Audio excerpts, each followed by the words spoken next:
గజం భూమి 14,000 రూపాయలతో 180 గజాల భూమి కేవలం 25 లక్షలు మాత్రమే. గట్కేసర్ ఓఆర్ఆర్కి 15 నిమిషాల దూరంలో. ఏపీలో ఇంకా కూటమి ప్రభుత్వం ఏర్పడి 3 నెలల కాలమే అయింది సార్. ఇక వరదలు వచ్చినప్పుడు, ఈ ఫ్లడ్స్ వచ్చినప్పుడు ఒకరికొకరు సహకరించుకొని ప్రజలకు సహకరించి ప్రజలకు న్యాయం చేయాల్సింది పోయి ఒకరి మీద ఒకరు బురద రాజకీయాలు చేసుకుంటున్నారు. దీన్ని ఎలా చూడొచ్చు? ఇది మంచి సాంప్రదాయం కాదు. గ్రామాలు మునిగిపోయి చాలా మంది నిరాశ్రయులైనారు.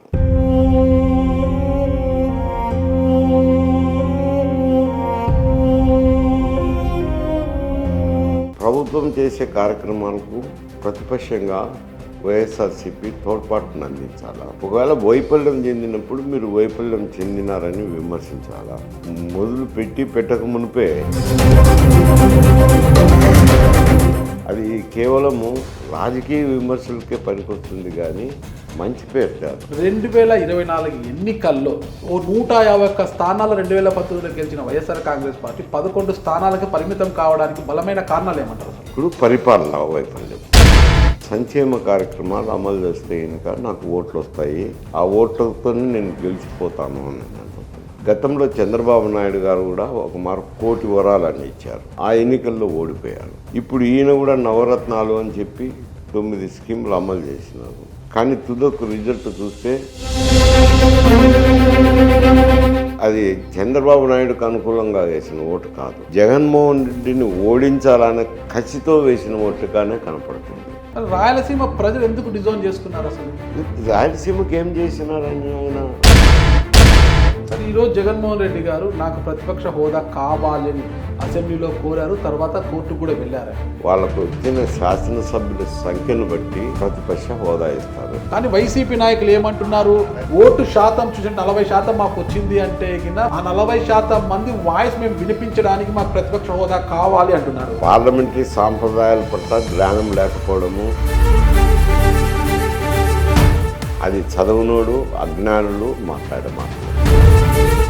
Welcome to Suman TV. నేను మీ నాగరాజ్ బైర్శెట్టిని. ఏపీలో జరుగుతున్న బురద రాజకీయాలపై మనతో మాట్లాడడానికి మాజీ మంత్రివర్యులు సీనియర్ రాజకీయ నాయకులు మైసూర్ రెడ్డి గారు మనతో ఉన్నారు. అయితే ప్రస్తుతం ఈ ప్రోగ్రాం మనకు స్పాన్సర్ చేస్తుంది ఎకో తేజాస్. ఎలక్ట్రికల్ వాహనాల రంగంలోనే ఏపీ తెలంగాణ రాష్ట్రంలో తనదైన ముద్ర వేసుకున్న కంపెనీ. వాహనాల తయారీలోనే కాదు, ద్విచక్ర వాహనాలు అండ్ 3 చక్రాల వాహనాల తయారీలో కూడా ఇది చాలా అగ్రగామిగా నిలుస్తుంది. ఒక్కసారి ఛార్జ్ చేస్తే చాలు 100 కిలోమీటర్లు పైగా ప్రయాణించే ఈ వాహనాలను కొనుగోలు చేసి అందరూ ఆనందించండి. సార్ నమస్తే. ఏపీలో ఇంకా కూటమి ప్రభుత్వం ఏర్పడి 3 నెలల కాలమే అయింది సార్. అయితే ఈ బురద రాజకీయాలు ఇంకా ఎక్కువ అయిపోయి సార్. ఒకరికొకరు అంటే వాళ్ళు ఉన్నప్పుడు వీరి మీద కేసులు పెట్టడం, వీరున్నప్పుడు వీరి మీద కేసులు పెట్టడము. ఇక వరదలు వచ్చినప్పుడు, ఈ ఫ్లడ్స్ వచ్చినప్పుడు ఒకరికొకరు సహకరించుకొని ప్రజలకు సహకరించి ప్రజలకు న్యాయం చేయాల్సింది పోయి ఒకరి మీద ఒకరు బురద రాజకీయాలు చేసుకుంటున్నారు. దీన్ని ఎలా చూడొచ్చు అంటారు సార్? అసలు ఇది మంచి సాంప్రదాయం కాదు సార్. ఎందుకంటే ప్రకృతి వైపరీత్యం సార్. వరదలు అయితే వచ్చి గ్రామాలు మునిగిపోయి చాలామంది నిరాశ్రయులైనారు. నిరాశ్రయులైనప్పుడు వారి నిరాశ్రయులను ఆదుకోవాల్సిన అవసరం ఎంతైనా ఉంది. నిరాశ్రయులను ఆదుకోవాల్సింది ప్రభుత్వము. ప్రభుత్వం చేసే కార్యక్రమాలకు ప్రతిపక్షంగా వైఎస్ఆర్సీపీ తోడ్పాటును అందించాలా. ఒకవేళ వైఫల్యం చెందినప్పుడు మీరు వైఫల్యం చెందినారని విమర్శించాలా. అది మొదలు పెట్టక మునిపే సహాయ కార్యక్రమాలను ఈ బురద రాజకీయం తీసుకున్నారు. మీరు అన్నీ బురద రాజకీయం, అది కేవలము రాజకీయ విమర్శలకే పనికొస్తుంది కానీ మంచి పేరు కాదు. ప్రకృతి వైపరీత్యం అనేది ఏ ప్రభుత్వము ఆపలేదు. వచ్చిన తర్వాత తీసుకుపోయే కార్యక్రమాల గురించి మాట్లాడాల్సింది వస్తుంది. కార్యక్రమాలు మొదలుపెట్టకుండా మాట్లాడడం అంటే కనుక కేవలం రాజకీయ దృక్పథంతో మాట్లాడినట్టే అవుతుంది. అది మంచి సాంప్రదాయం కాదు. 2024 ఎన్నికల్లో ఒక పార్టీకి అంటే ప్రతిపక్ష హోదా కూడా లేకుండా ఉండే పరిస్థితి వచ్చేసింది. 151 స్థానాలు 2019లో గెలిచిన వైఎస్ఆర్ కాంగ్రెస్ పార్టీ 11 స్థానాలకు పరిమితం కావడానికి బలమైన కారణాలు ఏమంటారు? అసలు ఇప్పుడు పరిపాలన వైఫల్యం. ఆయన ఏమనుకున్నారు అని అంటే సంక్షేమ కార్యక్రమాలు అమలు చేస్తే కనుక నాకు ఓట్లు వస్తాయి, ఆ ఓట్లతో నేను గెలిచిపోతాను అని అనుకున్నారు. కానీ సంక్షేమ కార్యక్రమాలే ఒకటే కాదు కావాల్సింది, ప్రజలు చూసేది అభివృద్ధి కార్యక్రమాలు కూడా చూస్తారు. పరిపాలన ఎలా ఉంది అనేది ఆ విషయం కూడా చూస్తారు. వాటిని పట్టించుకోకుండా కేవలం సంక్షేమ కార్యక్రమాలు అమలు చేసి నేను అమలు చేసినాను నాకు ఓట్లు వస్తాయని అనుకున్నారు. ఇప్పుడు ఏమవుతుంది ఏంటంటే సంక్షేమ కార్యక్రమాల్లో 2 రకాల అభిప్రాయాలు ఉన్నాయి. నేను కొంచెం అనలైజ్ చేసి చూస్తే గతంలో చంద్రబాబు నాయుడు గారు కూడా ఒక మారు 1 కోటి వరాలని ఇచ్చారు. అంటే 1 కోటి కుటుంబాలకు ఏదో ఒక రకమైన సహాయం చేశారు. సైకిల్లో, ఇస్త్రీపెట్టెలో అన్నీ ఇచ్చారు. ఇచ్చినా ఆయన ఆ ఎన్నికల్లో ఓడిపోయారు. మళ్ళా తర్వాత జరిగిన ఎన్నికల్లో ఆయన ముఖ్యమంత్రిగా ఉన్నప్పుడు పసుపు కుంకుమ అని ప్రజలకు ఇచ్చారు. 2014 ఎన్నికల తర్వాత 2019 ఎన్నికల ముందు ఇచ్చారు పసుపు కుంకుమ అని. కానీ ఆ ఎన్నికల్లో కూడా ఓడిపోయినారు. ఇప్పుడు ఈయన కూడా నవరత్నాలు అని చెప్పి 9 స్కీములు అమలు చేసినారు. కానీ తుదకు రిజల్ట్ చూస్తే ప్రతిపక్ష హోదా కూడా రాకుండా ఓడిపోయినాడు. కేవలం పరిపాలన పట్ల చూసి వేసినారు. ఈ ఓటు కూడా పరిశీలించి చూస్తే అది చంద్రబాబు నాయుడుకు అనుకూలంగా వేసిన ఓటు కాదు, జగన్మోహన్ రెడ్డిని ఓడించాలనే కసితో వేసిన ఓట్లుగానే కనపడుతుంది. అంటే ఆయన్ని ఓడించాలనేది ఒక ధ్యేయంగా పెట్టుకున్నారు. ఎందుకంటే ప్రజలకు అందుబాటులో లేకుండా ఉండడము, ప్రజల గురించి పట్టించుకోకపోవడము, ప్రజలతో మాట్లాడకపోవడము. ఆయన సంక్షేమ కార్యక్రమాలే అని అనుకున్నాడు. సంక్షేమ కార్యక్రమాలు అంటే ప్రజలు ఎట్లా చూస్తున్నారు అని అంటే ఏం వారి డబ్బు ఇస్తున్నారా, వారి పాకెట్లో నుంచి ఏమన్నా ఇస్తున్నారా, మా డబ్బు మాకే కదా ఇస్తున్నారు అని అంటున్నారు. ఇంతకు మునుపు గతంలో అయితే ఈయనక కమర్షియల్ ట్యాక్సెస్ అని ఉండేది. అవి ఎవరికి తెలిసేది కాదు. అది ప్రభుత్వం వేస్తుందా కమర్షియల్ ట్యాక్సెస్ అనేది తెలిసేది కాదు. ప్రైజ్లోనే ఇమిడి వచ్చేది. ఇప్పుడు ఏమవుతుంది అని అంటే మీరు ఎక్కడికి వెళ్ళినా, హోటల్కి వెళ్ళినా, ఇంకో చోటుకు వెళ్ళినా స్టేట్ జిఎస్టీ, సెంట్రల్ జిఎస్టీని క్లియర్గా మెన్షన్ చేసి బిల్ ఇస్తున్నారు. ఇచ్చినప్పుడు ప్రతి ఒక్కరికి మేము ట్యాక్స్ పే చేస్తున్నాం కదా అనేది ఒక స్పృహ వచ్చింది. రాష్ట్ర ప్రభుత్వం మీద కేంద్ర ప్రభుత్వం కూడా ఉంది కదా దీంట్లో. కేంద్ర ప్రభుత్వం అయినా కానీ ఎవరినైనా కానీ కేంద్ర ప్రభుత్వానికి కూడా రిజల్ట్ అట్టే వచ్చింది కదా. వాళ్ళు 400 సీట్లని జనాన్ని ఊదరగొట్టారు. కేంద్రంలో మాకు 400 సీట్లు వస్తాయి మా బీజేపీ. కానీ తుదకు మెజారిటీ కోసం ఇతర పార్టీల మీద ఆధారపడాల్సింది వచ్చింది. అటు ఎన్డీఏ కూటమిలో ఉన్న తెలుగుదేశం పార్టీ వైపు అయితేనేమి, నితీష్ కుమార్ వైపు అయితేనేమి మద్దతు ఇచ్చిన తర్వాతనే అక్కడ ప్రభుత్వం ఏర్పాటు జరిగింది. ఆడ అదే పరిస్థితి వచ్చింది, ఇక్కడ కూడా అదే పరిస్థితి.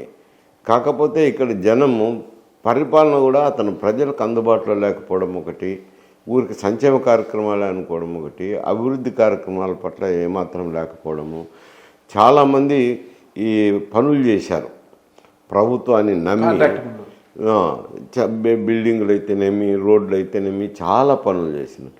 వాళ్ళకెవరికి బిల్లులు కూడా రాలేదు, అప్పులు చేసి నానా ఇబ్బందులు పడినారు.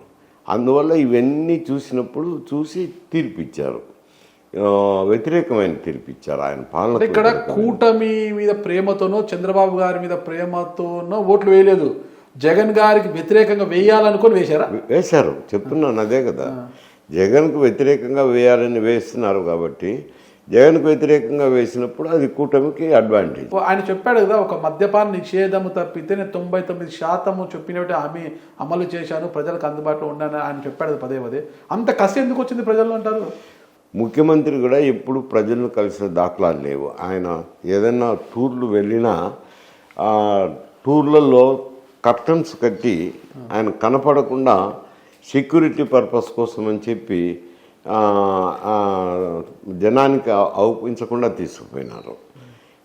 అదైతేనేమి మళ్ళీ తర్వాత ఎప్పుడైనా కానీ ఎక్కడైనా కానీ జనంతో కలిసిమెలిసి కలివిడిగా కలవలేకపోవడం ఒకటి. ఈ పరిపాలనలో ఒంటెత్తు పోకల్లో పోవడము, ఏది వైఎస్ఆర్సీపీ వాళ్ళు చెప్పినట్లే జరగడము, పోలీసు యంత్రాంగం వైఎస్ఆర్సీపీకి అనుకూలంగా పనిచేయడం అయితేనేమి, రెవెన్యూ యంత్రాంగం అయితేనేమి, మొత్తము ప్రభుత్వ యంత్రాంగాలన్నీ కూడా వారి ఎమ్మెల్యేలు చెప్పినట్టు, నాయకులు చెప్పినట్టు జరగడము, ప్రజలకు అందుబాటులో లేకుండా పోవడంతో ప్రజల్లో వ్యతిరేకత వచ్చింది. ఆ వ్యతిరేకమైన తీర్పు అవుతుంది. అంటే మీలాంటి సీనియర్లేమో జగన్మోహన్ రెడ్డి గారు కేవలం సంక్షేమం మీద ఆధారపడ్డారు, పరిపాలన సరిగ్గా చేయలేదు, అడ్మినిస్ట్రేషన్ అనేది చాలా ఫెయిల్యూర్ అని మీరు అంటున్నారు. కానీ జగన్ గారి వల్ల ఓడిపోయింది కాదు ఇది. ఇక్కడ టార్గెట్ అంతా సజ్జల రామకృష్ణారెడ్డి గారు, ధనుంజయ రెడ్డి గారు అని వీళ్ళు పార్టీలో కొంతమంది ఎమ్మెల్యేలు మాట్లాడుతున్నారు. ఏది కరెక్ట్ అంటారు? ఇప్పుడు నీ ఒక సలహా చెప్తావు, నేను బుద్ధి బుట్టి ఆచరించుతాను, లేకపోతే లేదు. నీ సలహా వల్ల ఓడిపోయినానని చెప్పడం అంతకంటే దౌర్భాగ్య పరిస్థితి ఉండదు. ఏదైనా నాయకుని మీద ఆధారపడే ఓటింగ్ ఉంటుంది. కానీ అందులో ఎస్పెషల్లీ ప్రస్తుత రాజకీయాల్లో రీజనల్ పార్టీస్ అవార్ నడుస్తుంది. ఏ రాష్ట్రానికి వెళ్ళినా ఏదో ఒక రీజనల్ పార్టీ ఉంది. రీజనల్ పార్టీ అనేతలకి ముఖ్యమంత్రి ఉంటాడు, ఇంకా మిగతా క్యాబినెట్ అనేది నామకే వస్తుంది. సర్వము ముఖ్యమంత్రి ఆఫీసు నుంచే నడుస్తాయి. ఒక 5 మంది 6 మంది సెక్రటరీలు వేసుకుంటున్నారు. ఆ సెక్రటరీలు ఏమి ఇన్స్ట్రక్షన్స్ ఇస్తారో అవే సెక్రటరీలు అయినా కానీ కలెక్టరేట్లు అయినా ఫాలో అవుతుంటారు. ఇంకా వేరే వాళ్ళకి ఇక్కడ వాళ్ళు అడ్వైజర్స్గా విన్నారనుకోండి, సజ్జల రామకృష్ణారెడ్డి కానీ, ధనుంజయ రెడ్డి కానీ, ఇంకొకరు కానీ అడ్వైజర్స్ వాళ్ళు ఏదో కొన్ని సలహాలు చెప్తారు. ఆ సలహాలు పాటించవచ్చు, పాటించకపోవచ్చు. అది నాయకుని మీద ఆధారపడి ఉంటుంది.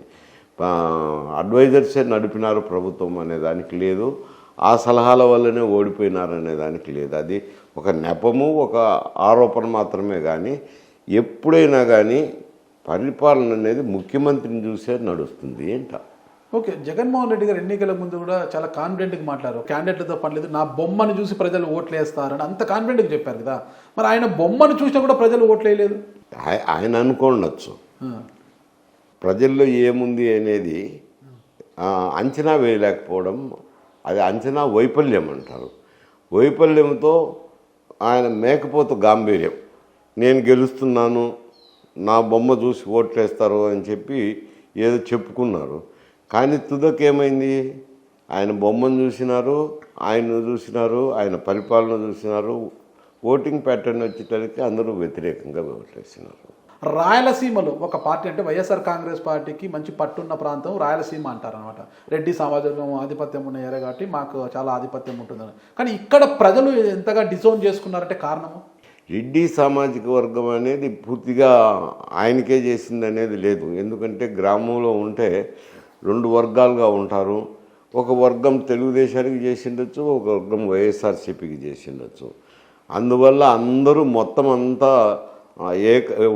గొంపగుత్తగా ఏకంగా ఓట్లు వేసినారనేది. రెడ్డి వర్గం అనేది ఒక 8% ఉండొచ్చు, 10% ఉండొచ్చు రాయలసీమలో.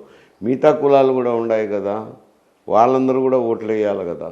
రాయలసీమ ప్రజలు ఎందుకు డిజోన్ చేసుకున్నారు? అసలు రాయలసీమకి ఏం చేసినారని ఆయన రాయలసీమ ప్రజలు డిజోన్ చేయడానికి కానీ పెట్టడానికి. అప్పుడు వచ్చిన ఎలక్షన్లలో కూడా అన్ని ప్రాంతాల్లో, గోదావరి జిల్లాలో రిజల్ట్ ఎట్టు వచ్చినాయో, నెల్లూరు జిల్లాలో రిజల్ట్ ఎట్టు వచ్చినాయో, శ్రీకాకుళం విజయనగరంలో రిజల్ట్ ఏ విధంగా వచ్చినాయో, రాయలసీమలో కూడా అదే విధంగా వచ్చినాయి రిజల్ట్. అప్పుడు చంద్రబాబు నాయుడుకి వ్యతిరేకంగా ఈయనకు ఓట్లు వేశారు. ఎందుకంటే నన్ను ఒక మారు చూడండి అని ఆయన పాదయాత్రలు చేయడం అయితేనేమి, బస్ యాత్రలు చేయడం అయితేనేమి, తిరగడం అయితేనేమి, ప్రజలకు నేను వస్తే మీకు సుపరిపాలన అందిస్తారని చెప్పినారు, నమ్మినారు. చూద్దాం, ఈయన్ని ఒక మారు చూద్దామని ఓట్లు వేసి గెలిపించినారు. కానీ తుదకొచ్చేసరికి ఏం జరగలేదనేది వచ్చింది. అది ఓకే, మొత్తం మీద జగన్మోహన్ రెడ్డి గారి యొక్క అడ్మినిస్ట్రేషన్ వైఫల్యం వల్లే ఓటమికి బలమైన కారణాలు అంటారు. ఇది జగన్ వల్ల, జగన్ వల్ల అంతే. జగన్ బొమ్మ కూడా పనిచేయలేదు. కాదు, ఎందుకు అని అన్నానంటే ఈ రీజనల్ పార్టీస్ వచ్చినాక మొత్తం అంతా సీఎం కన్సర్న్లలోనే జరుగుతుంది. సీఎం ఏం ఆదేశాలు ఇస్తారో దాన్ని బట్టే ప్రభుత్వం నడుస్తుంది.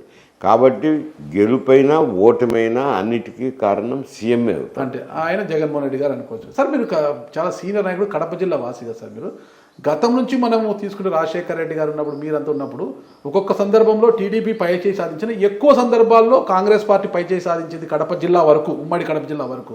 ఆ తర్వాత జగన్మోహన్ రెడ్డి గారు పార్టీ పెట్టింది 2014 కావచ్చు, 2019 కావచ్చు, వైఎస్ఆర్ కాంగ్రెస్ పెడితే హవా సాగింది. కానీ ఉమ్మడి కడప జిల్లాలో కేవలం రాజంపేట, బద్వేలు, పులివెందుల 3 స్థానాలకే వైఎస్ఆర్ కాంగ్రెస్ పార్టీ పరిమితమైందంటే కానీ కడప జిల్లా వాసులు కూడా ఎందుకు కాదనుకున్నారు జగన్మోహన్ రెడ్డి గారు? ఏం కడప జిల్లా కంటే కడప జిల్లాకి ఏం చేసినారని, కడప జిల్లాకి ఏం సంబంధం అని మీరు అడుగుతున్నారు? కడపకి ఏం చేసినారు చెప్పండి? ఏం చేయలేదు కదా. రాష్ట్రం అంతా ఏ విధంగా చేసినారో కడపకు కూడా అదే విధంగా చేసినారు. కానీ నేను కడప జిల్లా వాసిని, కడపకు ఏదో ప్రాముఖ్యతనివ్వాలా, కడపకు చెయ్యాలా అని ఏమన్నా చేసినారా? ఏం లేదు కదా, ఏ కార్యక్రమాలు లేవు కదా.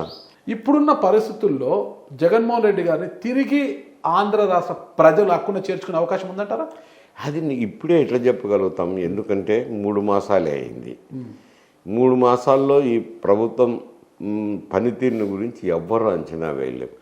కనీసం 3 సంవత్సరాలు జరిగిన తర్వాత అయితే ప్రభుత్వ పనితీరుని గురించి ఎవరైనా అంచనా వేయచ్చు.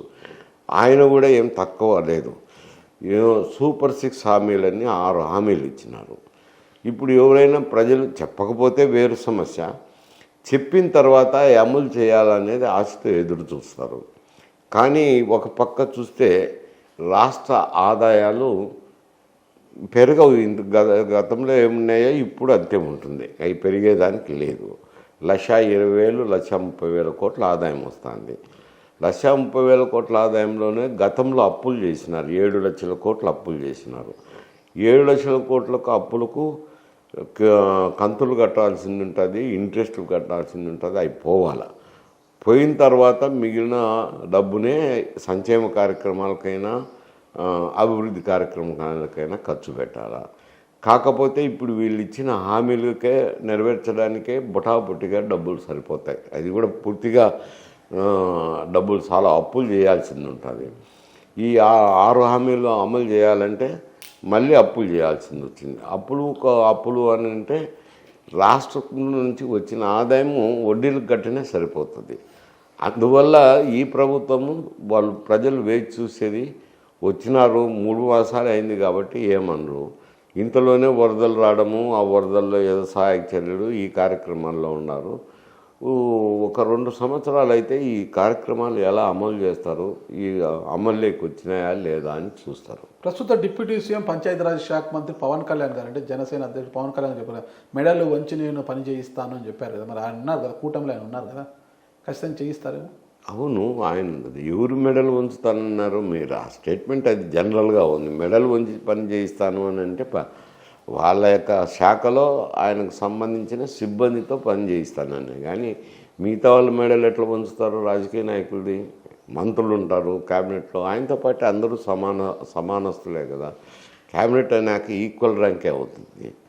కానీ ఇతర మంత్రులు మెడల్ వంచలేరు, ఇతర శాఖల అధికారుల మెడలు వంచలేరు. ఆయన శాఖకు సంబంధించిన వారిని మెడలు వంచి పని చేయించవచ్చు. ఇక్కడ రెండోది ఏమిట్రా అనంటే, ఆయన జనసేన పార్టీ పెట్టాడు.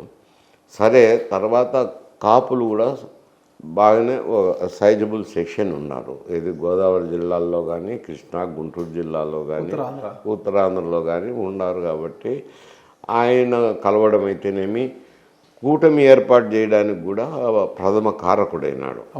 అప్పుడు బీజేపీని కూడా మాట్లాడడము, బీజేపీని కూడా అలయన్స్లోకి తీసుకురావడము, ఒక కూటమి ఎన్డీఏ కూటమి ఏర్పాటు చేసేదానికి ఆయన తెర వెనుక గట్టి ప్రయత్నాలు చేసి బీజేపీ నాయకులను కూడా ఒప్పించి కూటమిలో చేరేటట్టు చేసి ఒక కూటమి ఏర్పాటు చేసేదానికి ఆయన శాయశక్తిలో కృషి చేసినారు. కాబట్టి అటు బీజేపీలోనూ ఆయనకు కొంత గౌరవం ఇస్తున్నారు. ఎందుకంటే ఈ దినము ఈడ ఎన్డీఏ కూటమి రావడము, ఆ ఎంపీలు మోడీ మెజారిటీకి కారకులు కావడంతో కొంచెం డిపెండెన్సీ పెరిగింది కదా. పెరగడంతో వాళ్ళు కొంత సహాయ సహకారాలు అందించేదానికి రకరకాల కార్యక్రమాలు ఉంటాయి. అందువల్ల ఆయనకు చంద్రబాబు నాయుడు కూడా గౌరవమైన స్థానమే ఇస్తున్నారు. ఆయన ఏదైనా సలహాలు చెప్పినప్పుడు అవి ఆలోచన చేసి కొంచెం అమలు చేసేదానికి అనుకూలంగా ఉంటే చేస్తున్నారు. కాబట్టి ఆయనకు అటు బీజేపీలోనూ గౌరవ స్థానం ఉంది, ఇటు తెలుగుదేశంలోనూ గౌరవ స్థానం ఉంది. కాబట్టి ఆయన చెప్పే మాటలకు కొంచెం గౌరవం ఇస్తున్నారు. అందువల్ల ఆయన పట్ల చూడొచ్చు, గౌరవం ఇవ్వచ్చు. కానీ ఆయన మెడలు వంచి పని చేయిస్తాననేది వాళ్ళ డిపార్ట్మెంట్కు శాఖకు సంబంధించింది, ఇతరుల శాఖల గురించి. మీరు ఒక మాట అన్నారు సార్, 6 గ్యారెంటీస్ అమలు చేయాల, ప్రభుత్వమే అప్పులు విలువ ఉంది, డబ్బు కూడా చాలా తక్కువ, ఆర్థికంగా చాలా ఇబ్బందులు ఉంది. కానీ ఇప్పుడు కూటమిలో టీడీపీ జనసేన మెజారిటీ ఎంపీలు చాలా అవసరం ఉంది ఎన్డీఏకి. అంటే మోడీ గారు ప్రధానిగా కొనసాగాలంటే వీళ్ళ మద్దతు చాలా ఉంది. అంటే వీళ్ళ గొంతమ్మ కోరికలు తీరిస్తేనే కదా అక్కడైనా ప్రభుత్వం నిలబడేకి కేంద్రంలో. అంటున్నా, మీరు గొంతమ్మ కోరికలు కొడితే ఇవ్వటానికి కేంద్రంలో కొన్ని గైడ్ లైన్స్ ఉంటాయి. ఏవైనా ఇష్ట ప్రకారం ఆయన ఇచ్చేదానికి లేదు. ప్రైమ్ మినిస్టర్ కానీ ఎన్డీఏ ప్రభుత్వం కానీ. ఎందుకంటే మామూలుగా వచ్చేటివి ట్యాక్సెస్లో షేర్ వస్తుంది. ట్యాక్సెస్లో షేర్ వచ్చేది సెంట్రల్ జిఎస్టీ ఒకటి వసూలు చేస్తారు, ఇన్కమ్ ట్యాక్స్ ఒకటి, కస్టమ్స్ డ్యూటీ అనేది 3 రకాల పన్నులు కేంద్ర ప్రభుత్వం వసూలు చేస్తుంది. మొత్తం దేశం మొత్తం మీద ఆ పన్నుల మీద వచ్చిన ఆదాయం ఉంటుంది కదా, ఆ ఆదాయంలో 41%, అదే ఇప్పుడు తెలంగాణలో ముఖ్యమంత్రి రేవంత్ రెడ్డి గారు 50%కు పెంచాలంటున్నారు. గతంలో 39% ఉండే, దాన్ని మోడీ అధికారంలోకి వచ్చిన తర్వాత 41%. వాళ్ళకు వచ్చిన ఆదాయంలో 41% నిధులను పక్కకు తీస్తారు. తీసిన తర్వాత 41% నిధులను కమిషన్ ఉంది, ఫైనాన్స్ కమిషన్ అని.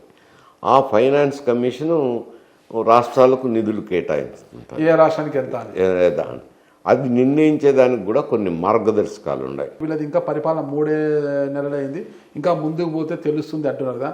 ఒకవేళ 6 గ్యారెంటీస్ కావచ్చు, ఇతర అంశాలు కూటమి ప్రభుత్వం అమలు చేయలేదు. ఇక్కడ జగన్మోహన్ రెడ్డి గారిని చూశారు, ఇతను పరిపాలనా పరంగా వైఫల్యం చెందాడు, జగన్మోహన్ రెడ్డి గారు వద్దు అనుకున్నారు. ఈరోజు వద్దు అనుకున్న ప్రజలు ఒకవేళ కూటమి ప్రభుత్వము అనుకున్న మేరకు పరిపాలన చేయకపోతే జగన్మోహన్ రెడ్డి గారిని ప్రజలు మళ్ళీ తిరిగి హక్కును చేర్చుకుంటే అవకాశం ఉందంటారా? ఆయన బాగా చేసినాడు అనుకోండి, ప్రజానురంజకంగా చేసినాడు, హామీలు అమలు చేసినాడు అనుకో, ఆ రిజల్ట్ వేరుగా ఉంటుంది. చేయకపోతే ఆ రిజల్ట్ వేరుగా ఉంటుంది. అది ఎప్పుడు తెలుస్తుంది ఆయన ప్రజానురంజకంగా హామీలు అమలు చేసినాడా, ప్రజానురంజకంగా పాలించినాడా అనేది? అది 2-3 సంవత్సరాలు అయిన తర్వాత తెలుస్తుంది. ఇప్పుడు ఒకటే జరుగుతుంది అన్నమాట. అంటే వైసీపీ నాయకులు కొంతమంది ఒక 3 పడవల బోట్లను గొలుసులతో కట్టేసి వదిలారు నీళ్ళలో. అవి కృష్ణా బ్యారేజ్ను మొత్తం ప్రకాశం బ్యారేజ్ను కూల్చివేయడానికి ఒక కుట్ర జరిగిందని దాని మీద విచారణ జరుగుతుంది ఈరోజు. నిజంగా కుట్ర జరిగింది అనుకుంటారా మీరు? ఇప్పుడు కుట్ర జరిగింది లేదు అనేది వేరు సమస్య. పడవలైతే ఢీకొని కృష్ణా బ్యారేజ్ అయితే డ్యామేజ్ కంపించింది. ఓకే, డ్యామేజ్ అయింది కాబట్టి పోలీసు ఇన్వెస్టిగేషన్ చేస్తున్నారు. పోలీస్ ఇన్వెస్టిగేషన్లో తేలాల్సింది ఆ పడవలు ఎవరివి, యాక్సిడెంటల్గా గుద్దుకున్నాయా లేక అదే పనిగా గుద్దినారా అనేది పోలీస్ ఇన్వెస్టిగేషన్లో తేలాలా. ఇన్వెస్టిగేషన్లో ఉంది కాబట్టి తర్వాత ఈ లోపల ఏమవుతుంది, ఈ పడవలు వచ్చి వైఎస్ఆర్సీపీ వాళ్ళని తెలుగుదేశం వారి అని వైఎస్ఆర్సీపీ వాళ్ళు ఒకరి మీద ఒకరు ఆరోపణలు చేసుకుంటున్నారు. కానీ అది ఉండంగా పోలీస్ ఇన్వెస్టిగేషన్లో తప్పకుండా ఎవరి పడవలు అవి యాక్సిడెంటల్గా జరిగిందా లేక కుట్రపూరితంగా చేసినారా అనేది అది ఇన్వెస్టిగేషన్లో తేలాల్సిన సమస్య. సార్, ఈరోజు జగన్మోహన్ రెడ్డి గారు నాకు ప్రతిపక్ష హోదా కావాలని అసెంబ్లీలో కోరారు, తర్వాత కోర్టుకు కూడా వెళ్ళారు.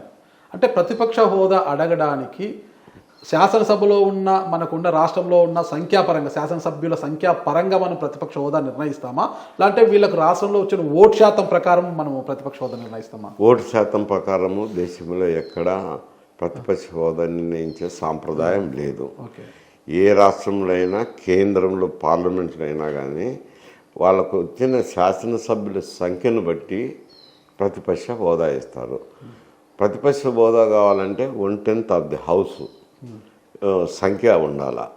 1/10 అంటే ఇక్కడ దగ్గర 175 అంటే మనకు 17.5 అంటే 18 అనుకోండి, 18 స్థానాలు రావాలా. వస్తే కానీ నీకు ప్రతిపక్ష హోదా రాదు. కానీ వైసీపీ నాయకులు ఏమంటున్నారు, సభ్యుల సంఖ్యతో మాకు సంబంధం లేదు, రాష్ట్రంలో మాకు 40% ఓటు షేర్ వచ్చింది, ఓటు శాతం చూసి 40% మాకు వచ్చింది అంటే గిన ప్రజలు మా వైపు ఉన్నారు కాబట్టి ఆ 40% మంది వాయిస్ మేము వినిపించడానికి మాకు ప్రతిపక్ష హోదా కావాలి అంటున్నారు. అది పిడివాదం అంటారు, అజ్ఞానం అంటారు. పార్లమెంటరీ సాంప్రదాయాల పట్ల జ్ఞానం లేకపోవడము, మొండివాదన చేయడం తప్పనిచ్చి అంతకు మించి కోర్టుకు పోయినా రాదు, ఎక్కడికి పోయినా రాదు. 1/10 ఆఫ్ ది హౌస్ ఉండాలనేది అది ఒక సాంప్రదాయము. పార్లమెంటు శాసనసభలో పుట్టినప్పటి నుంచి అదే సంప్రదాయాన్ని పాటిస్తున్నారు. లాస్ట్ టైం కూడా కేంద్రంలో కూడా కాంగ్రెస్ పార్టీకి సరైన స్ట్రెంగ్త్ లేక ఇవ్వలేదు కదా. ఇప్పుడు 100 సీట్లు వచ్చినాయి కాబట్టి వాళ్ళకు 1/10 వచ్చింది కాబట్టి ఇప్పుడు రాహుల్ గాంధీకి ప్రతిపక్ష హోదా ఇచ్చినారు.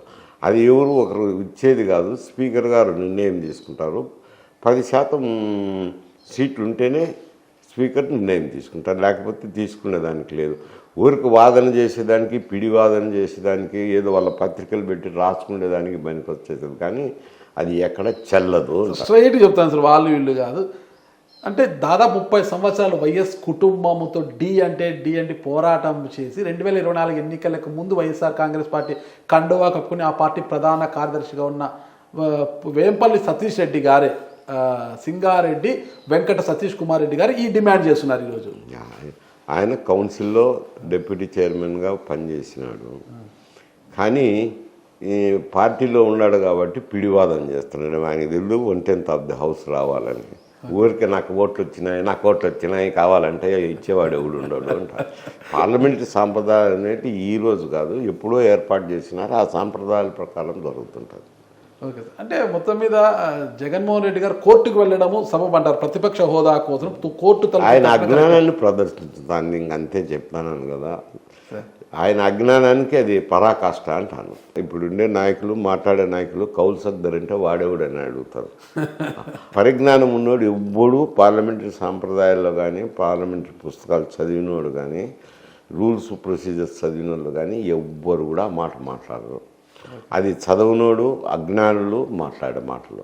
రాజశేఖర్ గారు లేరు, డిఎల్ రవీంద్రారెడ్డి గారు, మైసూరారెడ్డి గారు, వీరశివారెడ్డి గారు, మీ తర్వాత అనుకుంటా వరదరాజు రెడ్డి గారు వచ్చింది రాజకీయాలకు. వరదరాజు రెడ్డి గారు అందరూ సీనియర్లే కదా. రాజశేఖర్ రెడ్డి గారితో అందరికీ మంచి పరిచయాలు ఉన్నాయి. వీళ్ళందరిలో 2024 ఎన్నికలకు ముందు మాత్రమే వీరశివారెడ్డి గారు వైసీపీ కండువా కప్పుకున్నారు. మరి ఈ సీనియర్లు ఎవ్వరూ కూడా ఈరోజు వైఎస్ రాజశేఖర రెడ్డి కుమారుడు వైఎస్ జగన్మోహన్ రెడ్డి గారు వెంట లేకపోవడానికి కారణం ఏమనొచ్చు సార్? ఏమనొచ్చు, ఆయన పెట్టుకోలేదు, పోలేదు, అంతే. దానికి ఏముంది? మరి ఇంతమంది సీనియర్లలో మళ్ళా కూడా తొలితరం నాయకుల్లో వరదరాజు రెడ్డి గారికి మాత్రమే 8-10 వయసులో కూడా మళ్ళీ పోటీ చేసే అవకాశం వచ్చింది, గెలిచారు. ఆయన గెలుపుని ఎలా చూస్తారు సార్? ఆయన నిలబడాలనుకున్నా నిలబడినారు. ఇప్పుడు మీకు తెలియనిది ఒక విషయం ఉంది, చెప్పండి సార్. ప్రస్తుతము ఆంధ్రప్రదేశ్ రాజకీయాల్లో ఎవరైనా శాసనసభ్యుడు కావాలంటే దాదాపు 60 కోట్ల రూపాయలు ఖర్చు పెట్టారు. బాహటంగానే చెప్తాను కదా, ఆన్ రికార్డే చెప్తున్నాను. ఎందుకంటే ఓటుకు 2,000 రూపాయలు పంచినారు. 85% నియోజకవర్గాల్లో అటు తెలుగుదేశం వాళ్ళు 2,000 రూపాయలు పంచినారు, ఇటు వైఎస్ఆర్సీపీ వాళ్ళు 2,000 పంచినారు. అంటే 2,000 జనసేన బీజేపీ కూడా ఉన్నాయి సార్. 2,000 పంచడం అని అంటే 60 కోట్ల రూపాయలు అవుతుంది. 60 కోట్ల రూపాయలు దగ్గర ఖర్చు పెట్టాలా అని అంటే కొంత పార్టీలు సాయం చేసిండొచ్చు, 5-10 ఎంతో కొంత పార్టీలు సాయం చేసిండొచ్చు, మిగతాది అభ్యర్థులు పెట్టుకోవాలా. అంటే డబ్బులు ఉన్నవారు మాత్రమే అధికారంలోకి వచ్చినారు. పాత ట్రెడిషనల్ నాయకులు ఎవరు లేరు. ఎందుకు పోలేదంటే అంత డబ్బులు, అంత అవకాశం ఉంటేనే కదా పోతారు, లేదంటే ఎవరు కూడా పోరు, ఆ పక్కకే పోరు. ఎందుకు అంత డబ్బులు ఖర్చు పెట్టడం ఎందుకు, వృధా ప్రయాస ఎందుకు లేని చాలామంది సాధించుకున్నారు. అంటే పాత తరం నాయకులు వరదరాజు రెడ్డి గారు వెళ్ళారు కదా. ఆయన ప్రొవిజన్ ఆయనకు ఉన్నాయి, ఏదో పోయినారు, పార్టీ సాయం చేసింది, కొంత చందాలు వచ్చినాయి, రకరకాలుగా ఏదో ఆయనకు వనరు చేకూరే నిలబడినాడు. ఆ వనరు చేకూరుతాదంటేనే ఆయనకు టికెట్ ఇస్తున్నారు. ఎవరు కూడా ఏ పార్టీ కూడా 30 కానీ 40 కోట్లు కానీ పెట్టుకుంటానంటేనే టికెట్ గురించి ఆలోచన చేసినారు, కానీ డబ్బుల గురించి ఆలోచన చేయకుండా ఎవ్వరూ టికెట్లు వేయలేదు అంట.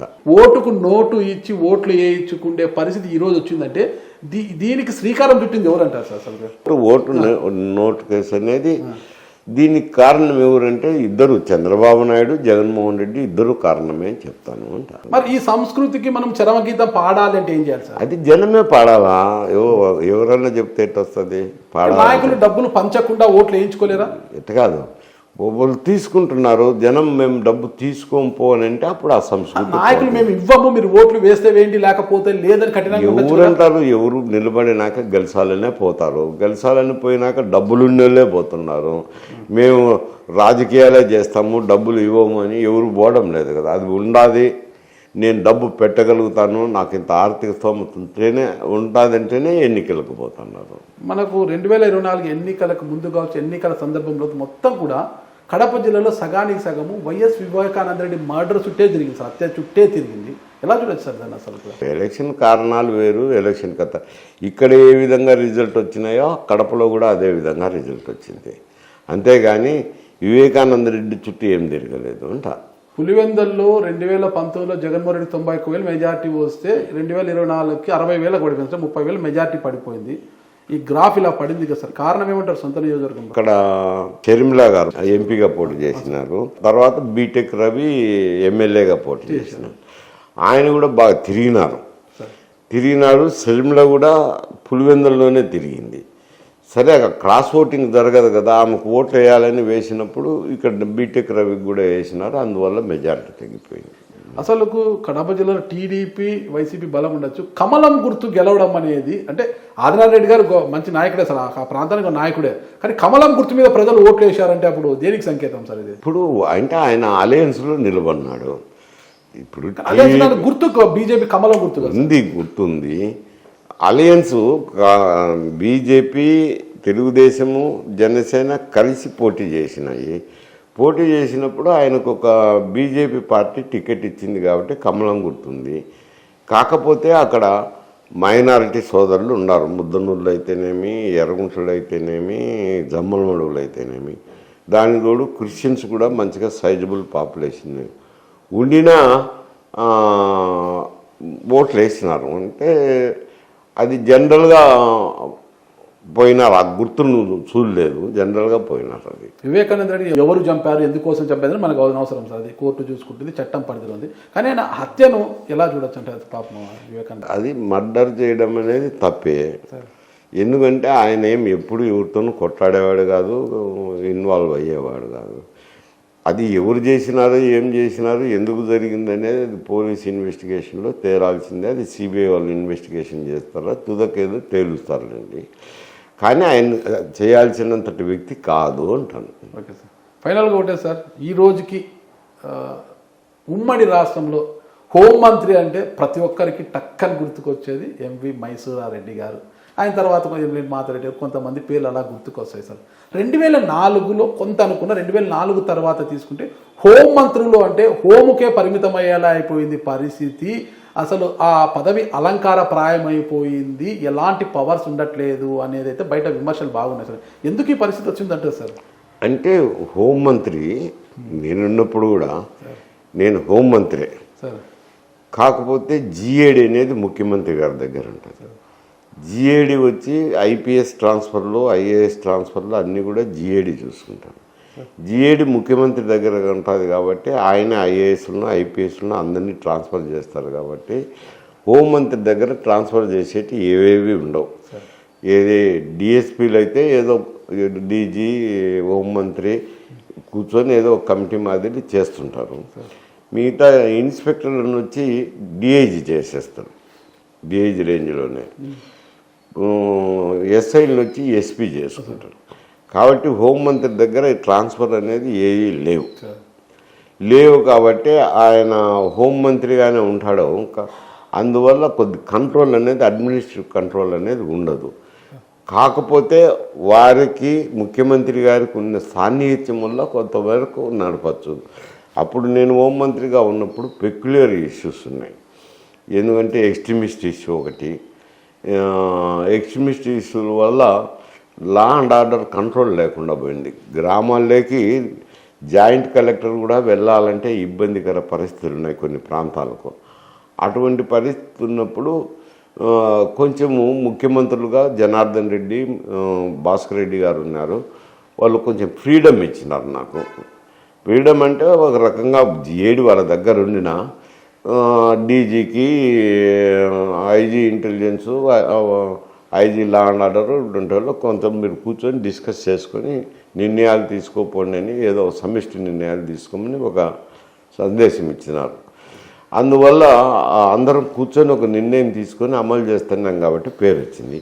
ఇప్పుడు హోంమంత్రులకు ఆ సౌలభ్యం ఉండదు కదా, ముఖ్యమంత్రి ఇవ్వరు. ఏపీలో ప్రజలు బాగుపడాలన్నా, ఏపీ ప్రభుత్వం గాడిన పడ ఆర్థిక సమస్యలన్నీ కూడా తీరిపోయి ఒక మంచి పాలన ముందుకు సాగాలంటే ఏం చేస్తారు సార్? ఇప్పుడు అది ముఖ్యమంత్రి నిర్ణయాలను బట్టి చేయాల్సింది. ఎందుకంటే ఒక పక్క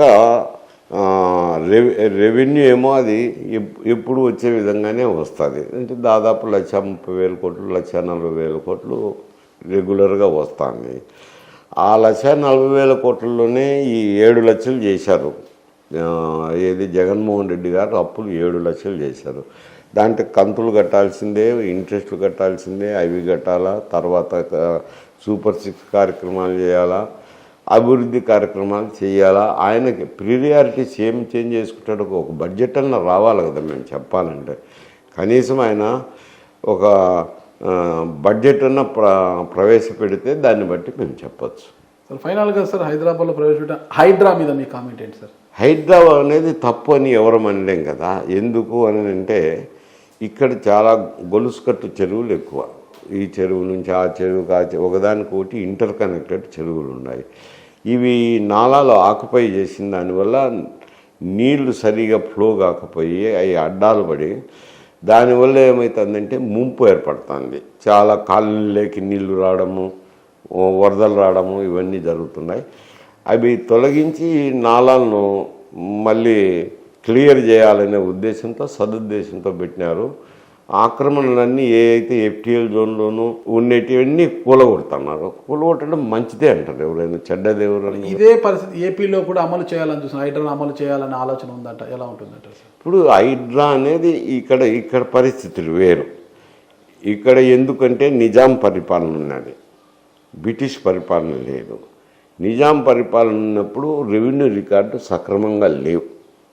అందువల్ల ఇటువంటి ఆక్రమణలు అవి ఇవి యథేచ్ఛగా జరుగుతాయి. ఇక్కడ పాత రికార్డు సరిగా ఉండదు కాబట్టి అక్కడ పోయేతడికి ప్రతిదీ రెవెన్యూ సిస్టంలో డెవలప్ చేసిండారు. ప్రతి సర్వే నెంబరు మ్యాప్ ఉంది, ఎంత ఎక్స్టెంట్ ఉండేది ఉంది. సర్వే నెంబర్ను మార్చాలంటే కొద్ది కష్టాలు. అలా రెవెన్యూ సిస్టమ్ బ్రిటిషర్స్ ఉన్నారు కాబట్టి ఒక రెవెన్యూ సిస్టమ్ డెవలప్ చేసినారు కాబట్టి అక్కడ ఇది లేదు.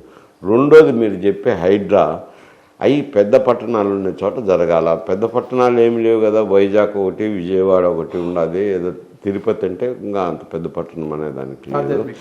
ఇక అటువంటి గొలుసుకట్టు చెరువులు ఉండాలా, ఇవన్నీ ఉండాలా, ఆక్రమణలు ఉండాలా. ఉన్నప్పుడు తొలగించేదానికి హైడ్రా పెడితే ఆడైనా మేలే, మంచిది అంటారు. ఏపీలో కావచ్చు, కేంద్రంలో కావచ్చు, కాంగ్రెస్కి మళ్ళా పూర్వం వచ్చే అవకాశం ఉందంటారు.